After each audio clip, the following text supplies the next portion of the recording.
Building influence is something anyone can learn. It's an investment you can make in yourself, and it can hold the keys to achieving your dreams and having the life and impact you want to have. I'm Laura Cox Kaplan. I've learned a lot over 3 decades about building and sustaining influence and how using it and using it effectively can make a big difference in your life and career. Here on She Said podcast, we're digging into the different dimensions that help us build and sustain influence. If you thought being an influencer was just for social media, think again. Whether you're starting a business, raising money for a cause, negotiating a promotion, running your household, or trying to connect with those who don't share your views, understanding and using the different dimensions of influence will increase your chances of success, whatever your goals may be. Listening to She Said podcast is a smart, efficient investment you can make in you. I'm really glad you're here, and I'm excited we're on this journey together.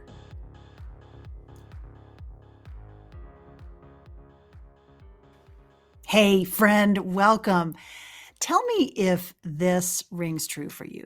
You are making great strides in your work or career, and you're getting lots of pats on the back.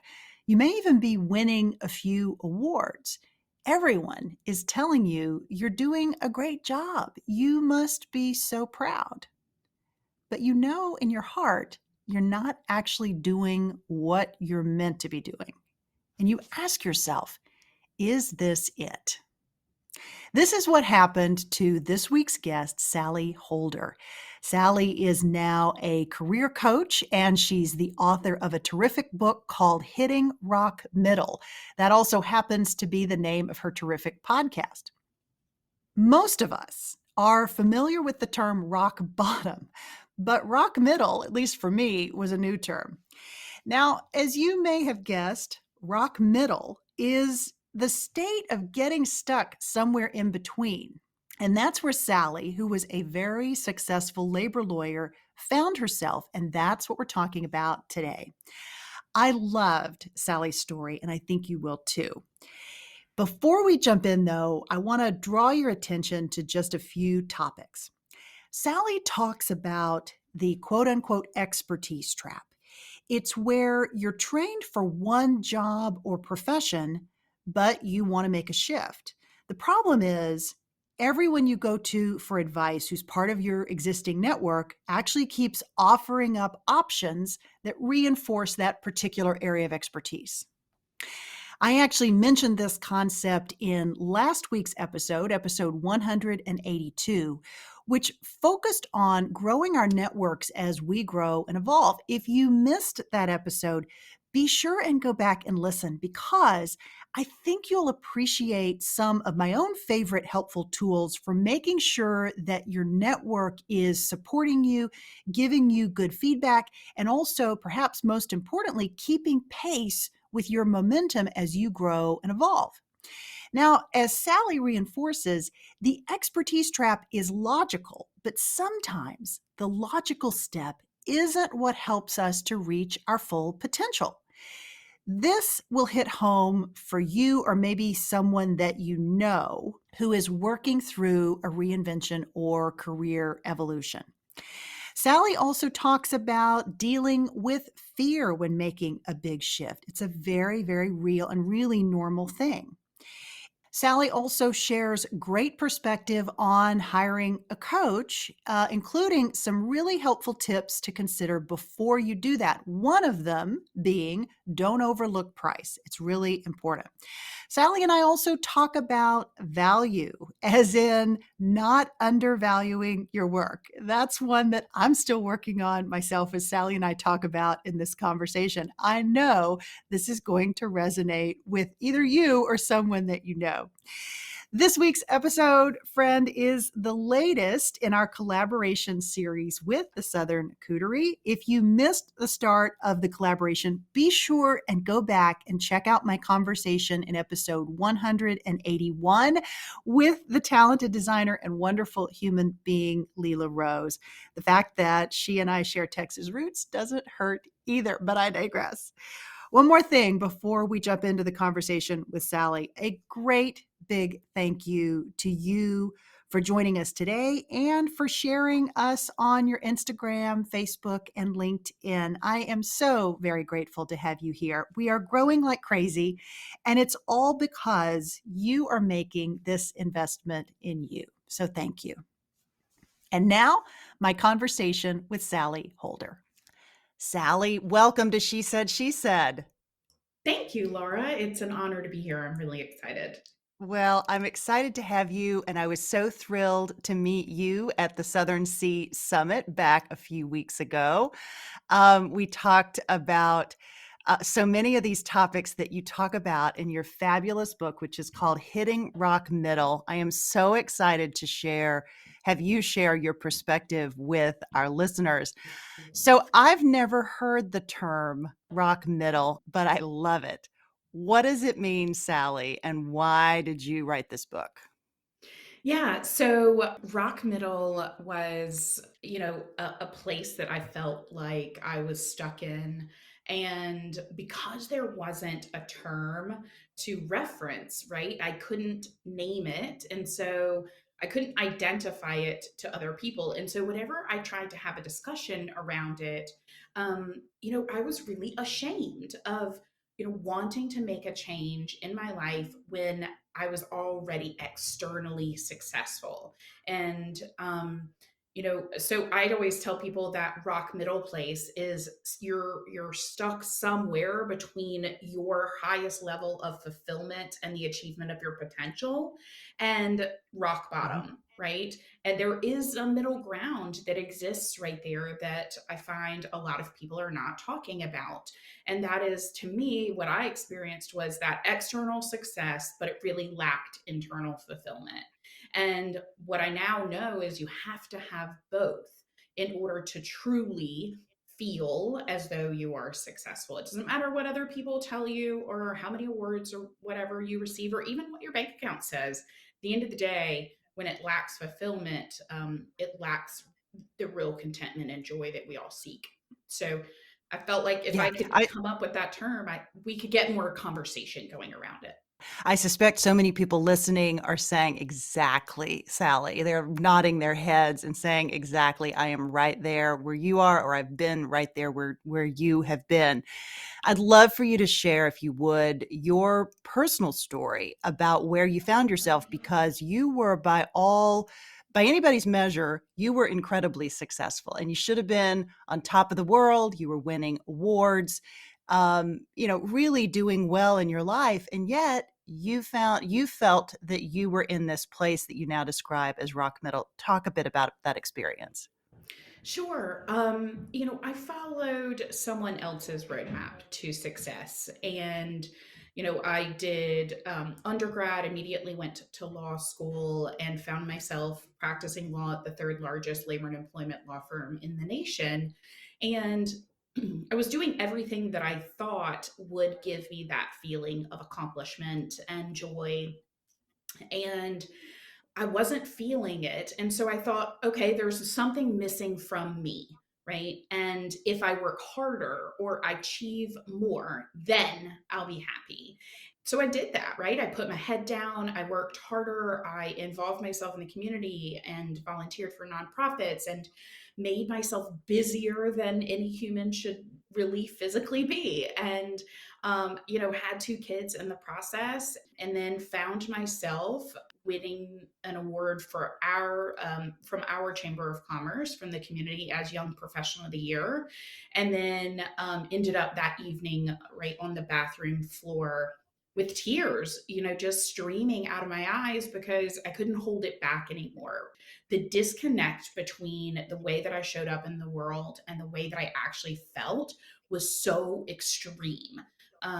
And I just felt like if anybody knew the real me, right? The real way that I feel about myself, they would absolutely call me an imposter. And I was so afraid that anyone would figure that out, that I wasn't really successful, that I wasn't really great at what I did. And now that I look back upon it, um, I was right externally. I could do all of the work, and I had amazing experiences practicing law, um, and was good at it. So therefore, it made it extraordinarily difficult to explain to other people when Right. they're saying congratulations. And the phrase that always got me and almost in tears, which is so strange, is "You must be so happy." And whenever Right. anyone would say that to me, right, and it would be so casual, rolling off their tongue, "Congratulations on your award, you must be so happy," or "Congratulations on, you know, uh, getting to travel with the general counsel of FedEx. Like, that's amazing. You must be so happy." And all I wanted to say to them was, "No, I'm not. Help. I'm miserable and I don't know what to do or who to talk to about it." And people generally only recommend right counseling or therapy or any of that when you're like in rock bottom, right? When they can recognize that Hmm. there are external manifestations of your internal discomfort. And I was not willing to show them any of those. I'm like, oh, I can keep it all stuffed in and all together. And I did for a really long time, and then realized, right, that internal pain was being covered up by something. I just didn't realize it because it's so socially acceptable. And that pain was being covered up by alcohol, right? And it was so easy for me to Right. just fall into what is traditional, which is, the work hard, party hard, or, work hard and blow off steam on the weekends. And, I never drank every day or anything like that, but you still can have a problem with alcohol, believe it or not, even if you don't, right? I never lived under a bridge, as I tell people all the time.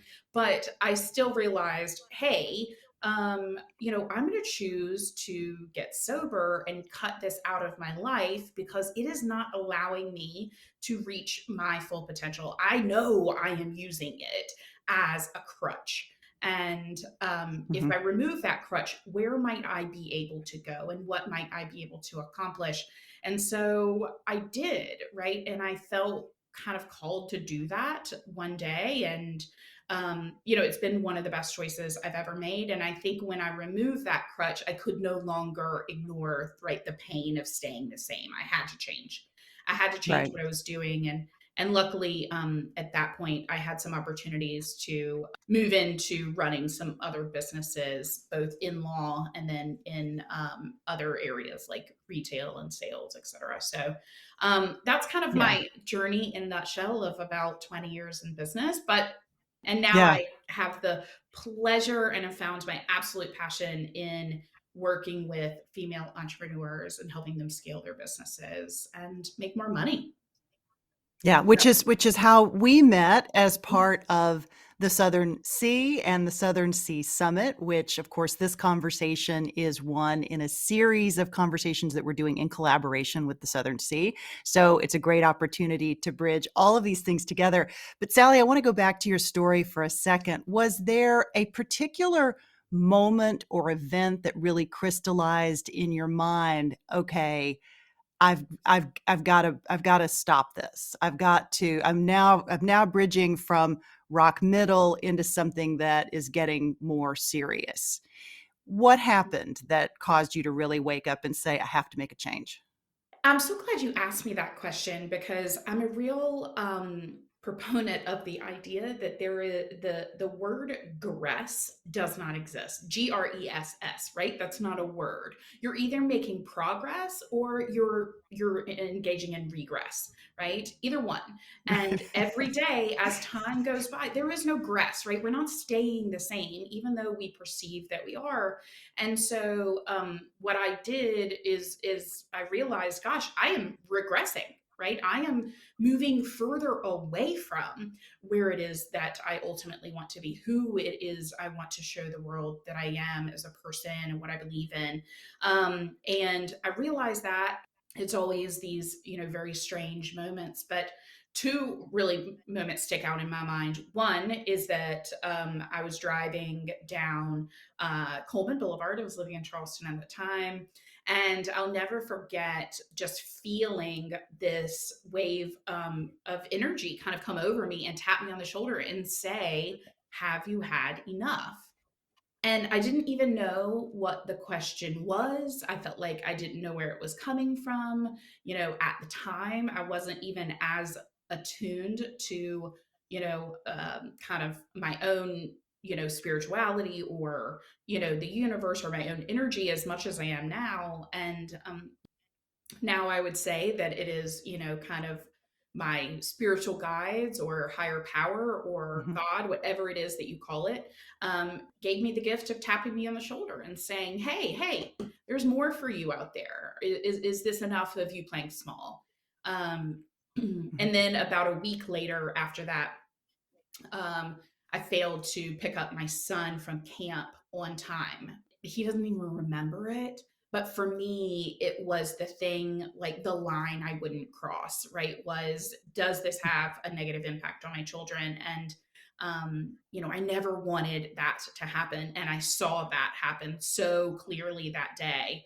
And that was it, right? I drove back from his sleepaway camp all the way to Charleston, 5 hours of crying and tears, and realizing I'm not living my life as I should, and as I want to, as I choose to. And that next day was when I actually made the choice. Okay, I know what it is that I have enough of, and what I need to change. So you hear this message, you get clear on the fact that you have to make a change, but what did you do next? What happened after that? So again, another God wink, if you will. I was planning. I do a lot of speaking, and I was planning a speaking engagement. And I walked into my office the very next day, and it just so happens that the woman who I was meeting with was also sober. And so that morning, I'll never forget it. I said to her, she's wildly successful, amazing woman, I really respect. And I came in there, and I said, um, you know, I know that we have this speaking engagement to plan, right? I was doing a portion, she was doing a portion, but I've got to tell you something really serious. And she said, "Okay, I'm very stressed about this speaking engagement." And I said, "Just hold your horses 1 second. I think you're really going to freak out about this." And I said, "I think I have a drinking problem." And she was like, "Oh, that's no big deal. Great. That's great. We can deal with that later this afternoon. I mean, that I know how to deal with. The speaking thing, though, I mean, within moments, she has just shifted. And I'm thinking that she's just, I don't know, going to be flabbergasted or whatever. And now, being sober myself, I do Right. hear it from people all the time. And so she's like, "No, no, no, we'll handle that at like 5:30, but right now." And so I'm like weeping, and sure enough, she took me to, my method of sobriety, and that has always gotten me sober, is going to AA. I love it. And so we went to that night to an AA meeting, in, just so happens, in my community on my street. Who knew? Now I jokingly used to say, like, I was born to be an alcoholic, because there were meetings for sobriety, 3 of them a day on my very street. Like, I couldn't ignore it. All the signs were there. Um, but yeah, from that day forward, I never looked back. It's been the best, hardest, right? Let's be honest, hardest gift ever. Yeah. But we only get to, right, to the potential, to the other side of the hero's journey, as Joseph Campbell would say, after the anguish, after the death and the Mhm. rebirth. And no one wants to experience that. I didn't want to. I wasn't looking forward to what would come as soon as I raised my hand and said, "Hey, I think I want to make this massive change." And it was hard. I remember nights where I Mhm. was, yeah, I was shedding a lot of layers of myself that I had covered up for years. And I let go of a lot of self judgment and pain. But that's what we have to let go of to rise, right? And I realized, it was part of kind of the shackles holding me back, right? The 50-pound weights that we carry in our backpack, we can take those out whenever we want, whenever we so choose. And that was one of mine, right? We all have different ones. Yeah, it's a great story, and I know it will resonate with so many people listening. One of the things you talk about in the book that especially resonated with me is this concept of the expertise trap, which really kind of plays into the talk track that runs in our heads, what we tell ourselves about why we can't make a shift or why we shouldn't do something else, even when we are frustrated beyond belief and really know in our heart that we should probably be doing something else. Talk about the expertise trap and what you mean by that in the book.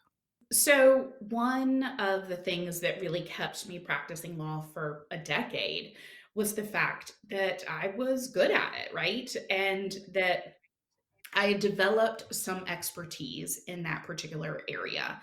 And so anytime I would then go to friends or family members or even acquaintances and say, I'm thinking about leaving my law practice, what might I do from here? The only opportunities that were given to me were things that were built upon the expertise that I already had. Like, oh my gosh, you can be a general counsel, you can go in house somewhere, you could start your own Right. law practice. And I'm like, you're not hearing me. I hate what I do. I need like a wholesale change. And they're like, Right. yeah, but why would you do that?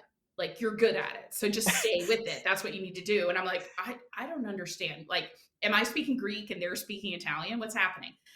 So I couldn't ever actually, and I mean, I swear, short of seeing a shaman in India, I talked to everyone I could. Career counselors, people that do all of the tests and stuff long before the Enneagram, and asking them what I ought to do. And they were all really still leaning on the expertise I already had. And I think that that's a trap, right?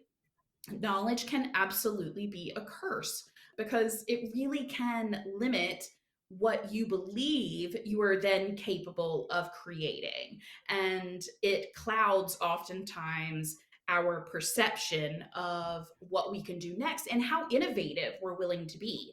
I mean, you can look at tons of Right. companies that have gone out of business, and whether they realize it or not, the expertise trap trapped them. I mean, look at BlackBerry, for Mhm. example, right? That's a great Right. example of someone that, believed he owned the expertise in the smartphone market and failed to innovate. That happens to all of us. And so I now look at these innovations as just absolutely part of the journey. I had marriage counselors say this recently, and I think it's apropos now. I apply it to business and talk to clients about it all the time. And they say, she says, you're going to have 5 or 6 marriages in your lifetime. Whether or not they're to the same person is up to you. Right. And that just is a reflection that, That's you interesting. that you're going to I've never heard it grow. like that. That's a really Yeah, right? You're gonna grow and change and develop and be a totally different person. And I am at 42 wildly different than I was at 24. And that's the age that I right. was when I started practicing law. So it's only natural that I would have a wholesale change and evolution in my career as well. And so I think the same goes, over your lifetime. You can have many different evolutions of your career. It does not mean you're crazy. It just means that you are growing, which I truly believe it is what we're put on this earth to do, is to continue our process of self-actualization. Yeah, absolutely. Okay, let me ask you a really practical question. Mhm. Because I can completely empathize with the people who are giving you advice to take advantage of the fact that you have this legal training and how can you use that. So how, now in your coaching business where you no doubt have people who come in your door every single day who have these incredible resumes, right? How do you, Sallie, figure out how to help them create the thread and the narrative to maybe pick up on pieces of what they were doing before to help them evolve, but still kind of connect with that thing that they learned to do before, right? How do you make that? Am I making sense with this Oh, question where you absolutely. really Mhm. create that, you Mhm. weave that thread in your narrative in your life, but you Mhm. take it and you allow it to evolve and to grow in a different direction. So talk about how you help people do that. So, but what that question presupposes is that we know how the thread, and that the thread exists very linearly, that we know how the Mm. thread, right? And what I argue is that you don't, right? Just Not until as you look back, right? exactly. So the whole Yeah. point is that instead of trying to make it linear, like what can I do next that would or might build upon the work that I've already done, instead pretend as though that does not exist. And instead ask yourself, who is it? And I love that quote, at the end of your one wild and precious life, what is it that you want to have become?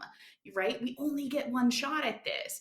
And oftentimes, when I can get them to let go of what they know so that we can consider what they don't, right? Because that they haven't thought Mhm. of yet. Then we can dream again, right? We can be our authentic selves. Coming from the linear perspective, we're always, in fact, shifting to a different part of our brain. Most of the time, we're shifting back to our limbic part of our brain, that protective part that says, how can I keep safe? How can I do what is next that is certain? And what I would argue Mhm. is that your potential is only achieved by being willing to step into the uncertainty. And then when you look back, you will begin to say, that's why that happened. That's why I have that Mhm. expertise. That's why I know how to write employee handbooks and counsel people through, disagreements and legal battles between employers and employees. I had no idea why it would be relevant. And of course, now I do. But at the time, because I was sitting there saying, what would be the next logical step? I could only see things that I hated. Like, again, starting my own law firm. Why would I do that? I don't want to practice law, right? Um, Right. and instead, if I had asked myself, who is it I want to become? I want to become a woman that empowers other women, that provides a light and a guide to other women to say, come on, let's go, let's do this together. If I've done it, so can you. And then I would begin leaning backwards to say, well, what is it that would have to be true about myself? Or what is it that I would be doing that would make me feel happy and fulfilled, that would make that statement true? What Mhm. is it that is right within my wheelhouse or I find interesting or joyful that makes that statement true? Well, one of them is that I love speaking, right? One, I know I'm Mhm. just a unicorn in that in a lot of ways, but I love public speaking, right? I have always loved knowledge, right? I've always loved studying and synthesizing information. And so, therefore, I really love teaching. Okay. I've got teaching and knowledge and speaking and women, right? And suddenly I'm coming at it from a really different perspective. And I'm able to say, Mhm. okay, now some of the thread is beginning to appear. But I had to give it time too. And I think that so often we all give up if the thread doesn't just immediately snap our fingers. I can't figure it out, and therefore it does not exist. And that's just not Right. true. What I would argue is that A, you probably haven't given it enough time if you don't know yet, or B, do you, oh, dare I say out loud, you're probably still just listening to the voices of everyone else. And you haven't gotten Mm. quiet enough, peaceful enough, secluded enough to figure out what your voice says, right? It should be an inner knowing, not a repetition of someone else's thoughts. Yes, so much to unpack there. And I think this idea of really being willing to turn off, at least temporarily, what you know in order to find the thing that you really want to do. And when you think about that process, not in your 20s, but when you do that in your 30s and 40s and 50s and beyond, that can be a really scary thing, especially if you're looking to pivot into another career, not necessarily into retirement or a hobby, but pivoting from career to career, that can be really, really scary. Mhm. So, do you have advice for people on getting the fear of that process under control? How do you tackle the fear that's associated with that? Sure. One, get a good coach. Feel free to reach out to me. No.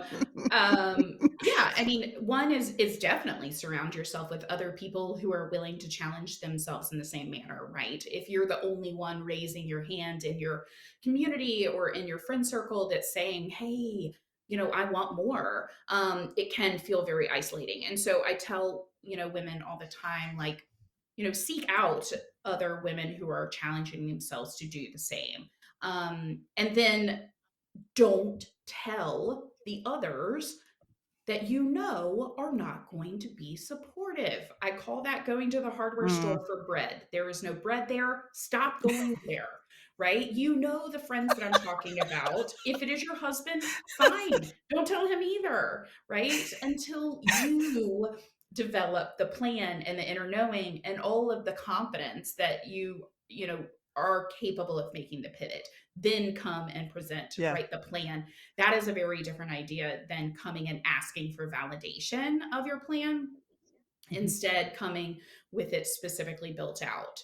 But I think too, it's embracing the fear, and that's why I think having other women who around you who are fearful as well and saying, "Yeah, I know, I get you. I'm scared too, but I'm going to show up today." Mhm. One of the best things that I've learned in sobriety is we really only have the 24 hours ahead of us. That's it, right? We can make all of these beautiful plans, and believe me, I am all about goal setting. But you do your best in the 24 hours that you have that day. And so the fear is really a process of the anxiety of the future, right? It is future Mm. tripping. It is getting on a, Mhm. that hamster wheel and like pretending as though you are certain about what the future will hold and you don't. And so, get off of the hamster wheel. Don't future trip anymore when one very tactical, silly, but very practical thing to do is put your feet down if you are, somewhere on, I'm sitting Indian style, but put your feet down on the ground, let them be planted, and look down, right? Look at where your feet are planted now. Remind yourself that you are present here in the moment, exactly where you are, and remind yourself this is where you're intended to be. Whether you feel like that or not, it is truth. And that all you have is the next few hours. So getting really present allows you to let go of some of that fear. And then, the other tool is really about clarity, right? Clarity of your ultimate Mm. vision. When you lack clarity, fear grows as well. And so clarity is different than certainty. Very, very different. Mhm. Um, and so, but I think that you ought to have clarity about what you would like to create, and you ought to write that out. That helps guide your decision making on a daily basis, and you feel less frenetic and less haphazard about your decisions. So I think, get really present and then develop, Mhm. that true roadmap, of where you're headed, right? Define that vision for Yeah. yourself. Mhm. And so what you're getting at essentially is to define your why. Yes. To me, the vision of where you're headed is an actual destination, right? I love to visualize it. I love to embrace the woman that I'm becoming, right? And say, how would I make decisions as an eight-figure earner? What is that version of me show up Mm. as today? If that's where I'm headed and who I'm going to become and the leader I'm going to be, how does she act? And let me embrace that version of myself today and show up as that person. It is, about having a why, but to me, it is about asking yourself after, right, that vision has been established. Why is that the vision? Now let's know why that's so critical. Why have you defined that? Why are you so attached Mhm. to the creation of that type of business or that particular goal? That is understanding the why of why that vision holds value and importance to you, as Simon Sinek says, Mhm.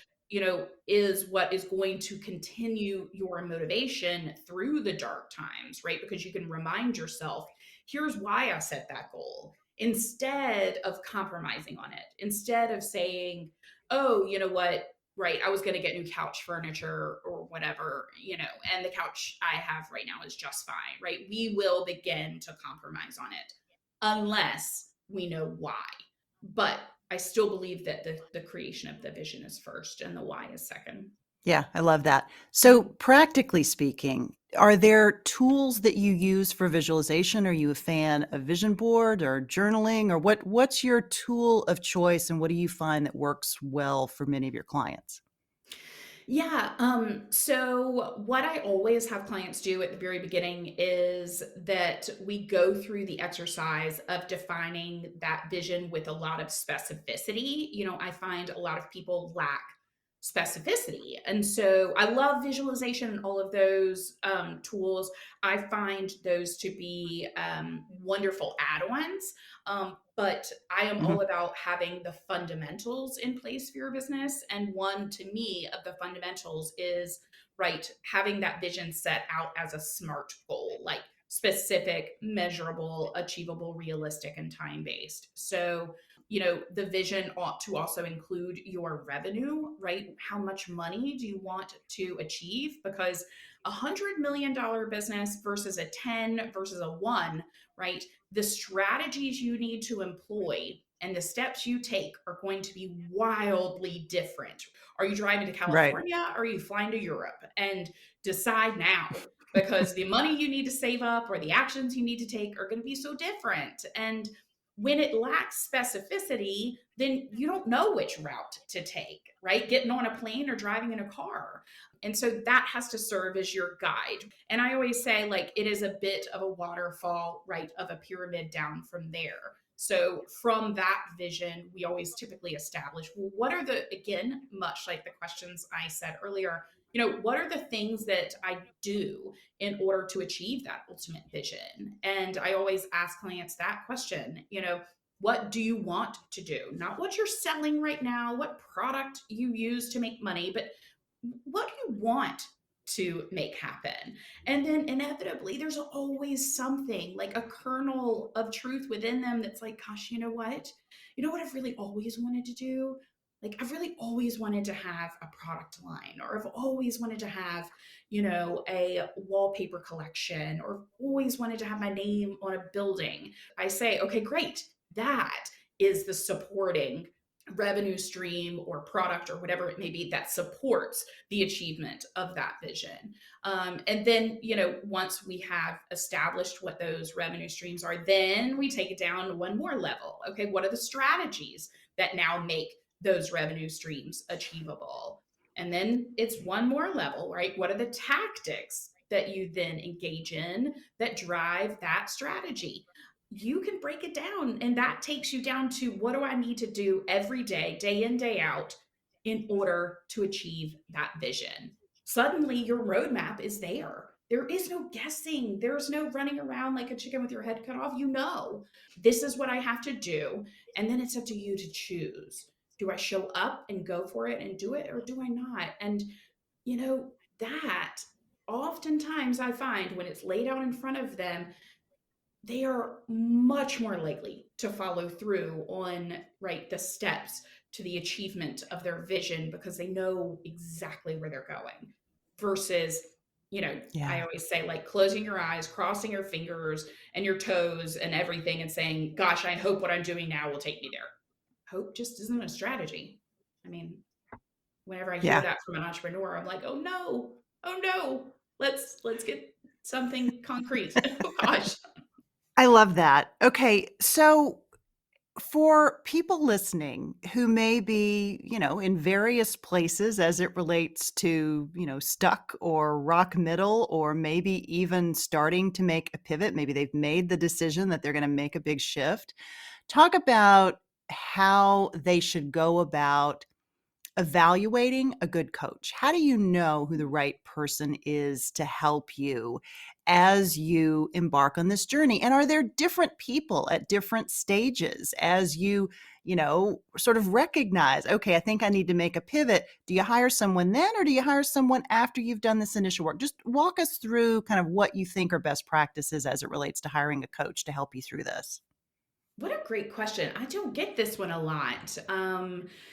I think it is such an individual answer. I wish I had a blanket answer, but I have had conversations even today with many different people. And I would say that, some of them are at the very beginning stages and earning, say, like less than $1,000 in consistent monthly revenue.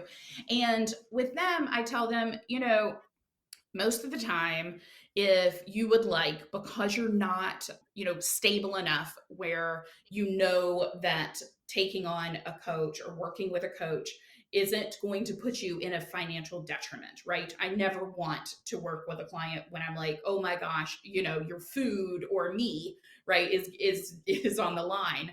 Right. So I'm like, let's get you a little bit more revenue, and then like come back, and then you will have less attachment to the outcome of what we are testing, right? Because at the end of the day, that's what we're doing at the beginning, is testing, right, to see how your audience responds, to see what's working, what's not working, before we really land on whatever strategy is going to help you double and triple your revenue. So you've got to be able to weather that. But there are amazing books out there, right, that can Mhm. help you. There are great programs. I have an online course called 30 Days to 30K. Lots of the people that aren't yet generating enough revenue, I tell them, take that, right? It is the exact roadmap that I just talked to you through about the creation of your vision and the revenue streams, the strategies, and the tactics. And with that roadmap, you can go really far to potentially $30,000 a month in revenue just following that system alone. So I say, kind of get to a point where you're not going to be crushed and you're willing to experiment just a little, and then find someone that you click with, right? It is an emotional relationship. Find someone that you Right. trust, right? Because it does, you do need to be in a very trusting relationship, because our goal, hopefully, as a really good coach, is to encourage you and hold space for you well outside your comfort zone. So you're going to be doing things that are wildly different than whatever you have normally done. And you need to be willing to come along to the other side of your comfort zone with us. It's kind of like me being in the pool, right, as your coach, and saying, hey, the water is just fine. And you put your toe in and you're like, oh, it's still cold. That does not create a great coaching relationship, because that person is like, I don't trust you enough. I put my toe in, so I'm going to duck back out. A great coaching relationship is, yeah, I put my toe in the water and I do feel that it is cold, but you're telling me I'm going to get over the cold in about 5 minutes, so I'll dive in anyway. That's the kind of trusting, great relationship that I believe that you can develop with a great coach, and do things that you never thought were possible before, truly. When you can build up that trust with one another. The other thing I will say is, find someone who has, especially if you're looking for a business coach, who has done what you want, right? I don't Mm. understand taking advice from people who have never run 7-figure businesses, and yet you want to create a 7-figure business. What experience do they have other than just studying? I want someone who's been in the trenches, that has run other companies, that, knows exactly what's at stake, and has that level of experience. Make sure that it's not just all about mindset. While mindset is critically important, there are absolutely tactics and strategies that a business coach ought to be able to teach you, that can help you save tons of time and Yeah. money. Yeah. Yeah. Absolutely. Really important. Really Mhm. important. Okay. That's great. That's great advice. Um, I'd love for you to talk about this was something there were many things that I loved about your book, but this in particular, where you talk about don't deplete your own potential.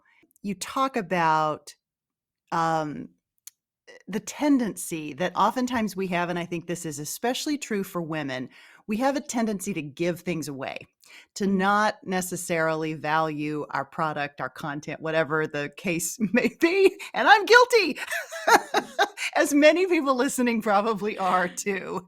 Yeah. Talk about why this is such a problem and what we can do to get a little better handle on this. Oh my gosh, I am so obsessed with this. If I had a penny for every time I hear a female entrepreneur say, oh, well, I was giving it away for free in hopes that it would generate awareness and then I would make more money. And I'm like, that's just not how it works. Because here's the thing, when you give it away for free, right, you're saying it doesn't have any value, and that does not ever generate someone else to come then say to you, well, now I'd like to pay for it. Not to mention, giving it away for free also says, I don't have that much confidence in the product or the transformation that you're going to get from this. And in order for someone to really want to pay you, you have to set the bar very high. You have to believe that the transformation they're going to get from you, from whatever product or service that you have, is going to be an amazing benefit for them.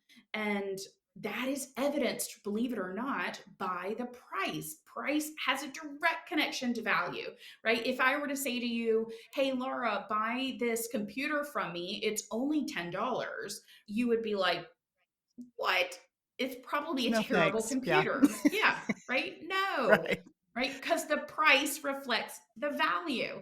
Now, if I'm like, hey, Laura, buy this computer, it's only $2,000, but it's amazing. You're like, wow, that must be one heck of a cool, awesome computer. Let me come and check it out. Suddenly you're intrigued. Price reflects value. So when we undervalue ourselves as female entrepreneurs, we cannot expect our prospective customers to value us more, right? That doesn't even make sense. Why are they going to value us more than we value ourselves? Does not happen. So instead, right, we don't have to be apologetic for the price that we charge. And I think that a lot of that comes from our people pleasing nature, that we fear someone will be excluded, right? Someone will not be able to afford us.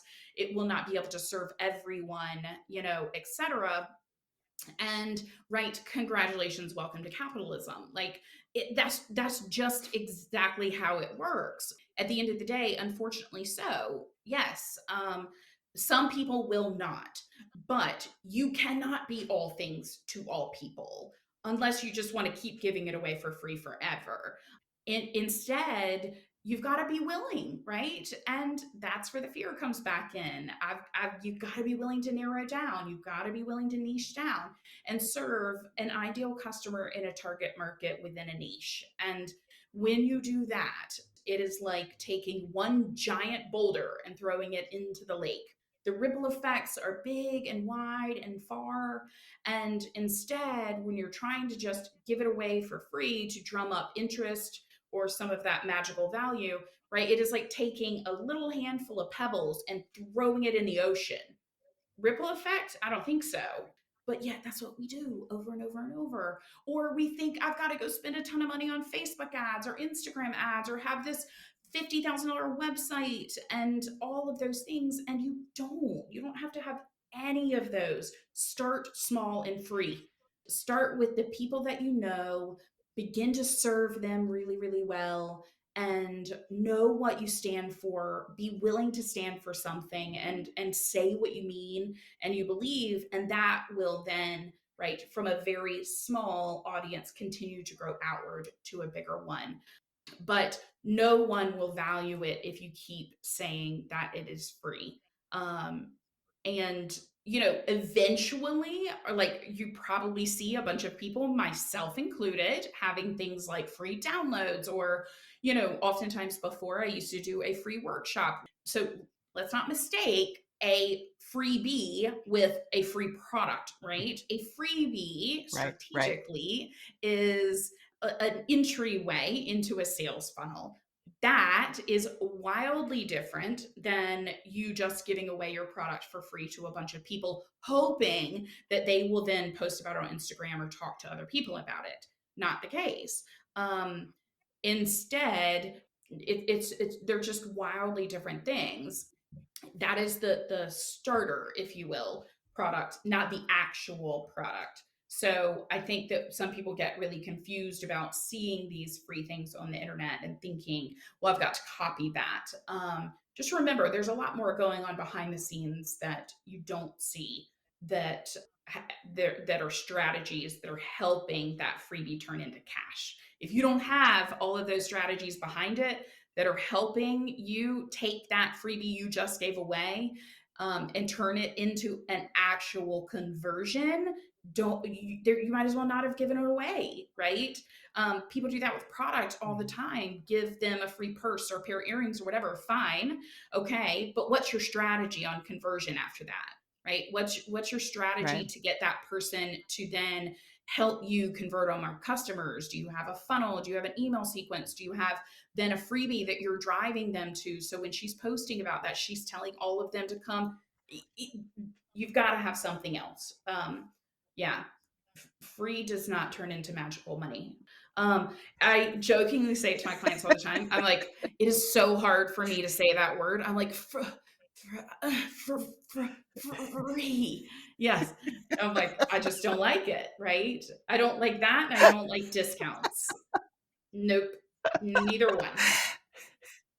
You don't need to give It's anybody a great discount. advice. Believe in your values. It's hard to take, especially, running a podcast, as you know, because you Mhm. also have a fantastic podcast as well. They are difficult to monetize, and they do tend to be an add-on product, even if they're very good. Like, I think she said is a good podcast. Your podcast is really good as well. Thanks. Books are another piece that people use to monetize their strategies. I mean, you have Mhm. a very, very good book. I talk to an awful lot of people, but talk about the strategy of connecting, writing your story and capturing your expertise or a particular way of doing something. In your case, you're talking about this concept that you've coined of hitting rock middle and how it really equates to being stuck in your life and career. But talk about the benefit of tying these pieces together. Obviously, you're not giving your book away for free, you're actually selling it, which is great.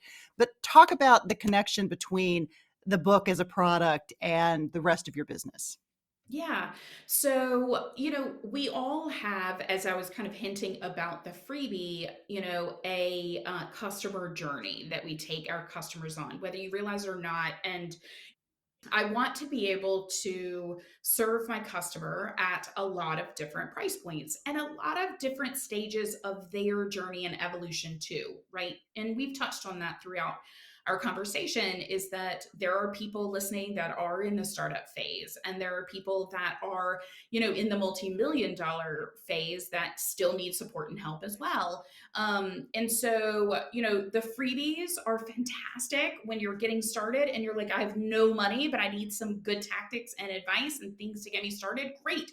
Consume every episode of this podcast and mine, which is also hitting rock middle, the freebies I have, and all of that. But see, that serves that customer at that stage.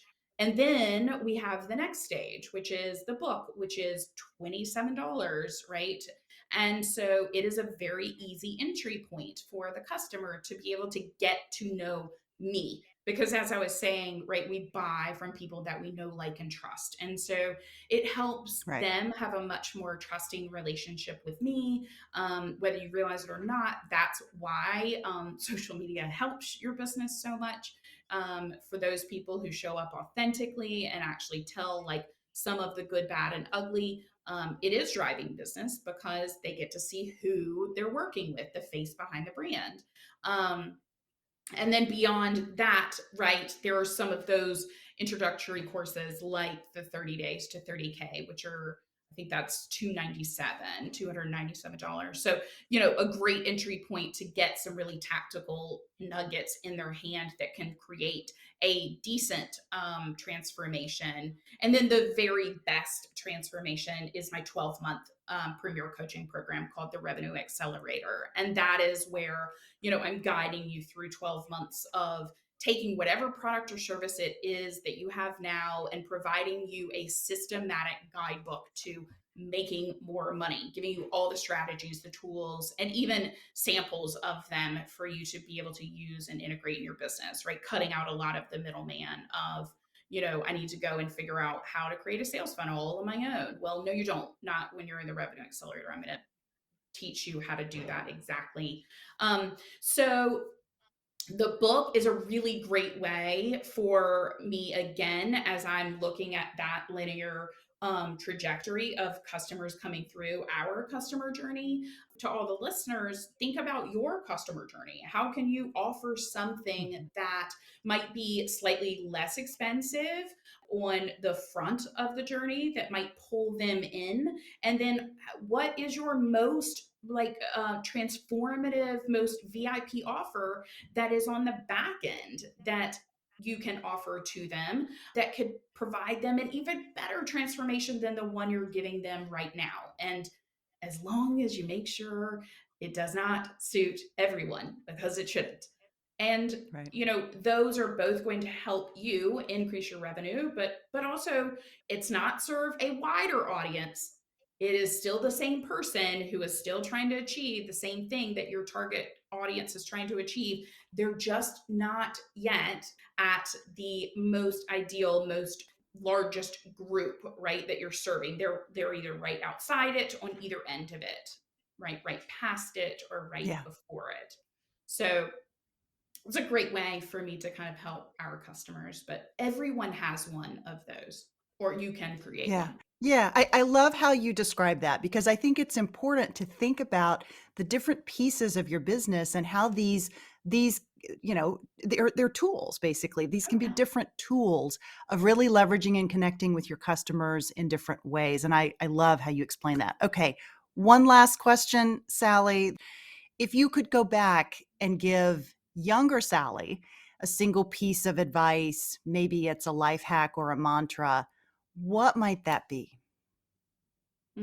That's an easy one for me. Um, it would be you are enough. I think if we all believe that, right, truly in our heart, in our core, that we have nothing to prove to anyone else, right? And that's what believing that I am enough is all about for me individually, is that I don't need to worry about what the world thinks of me. What I need to worry about is what I think of me. And when I believe I'm enough, then I'm going to do what's in, within my most joyful, heartfelt experience. I'm going to help myself create that versus something that I believe I should or I have to. um, you know and I did that for a really really long time. And I think the younger version of me needed to know that you were enough just as you are, right? You don't need an award to be enough. I love that. That's beautiful. Sallie, thank you very much. I love that. Thank you, Laura. Friend, thanks so much for joining me for the conversation with Sallie Holder. To learn a bit more about Sallie, be sure and check out the show notes for this episode, episode 183. I've also included links to Sallie's terrific book entitled Hitting Rock Middle, as well as her podcast by the same name. And I've also included a link to the Southern Cootery, with whom we are doing this special collaboration series. So be sure to check out all of those great links. Also, I have a little favor to ask of you. If you're not already, be sure to follow She Said podcast wherever you listen to podcasts. You have to go in and actually click the link to follow. I'd be so grateful if you did that. And also, while you're there, I'd really be grateful for a review. If there's something about this or one of our other episodes that really spoke to you, that resonated, please be sure and let me know. Please be sure and share it in a review so that others can benefit from your perspective as well. I would be truly, truly grateful. Until next week, take care, and I'll see you soon. She Said podcast is produced weekly by She Said Media.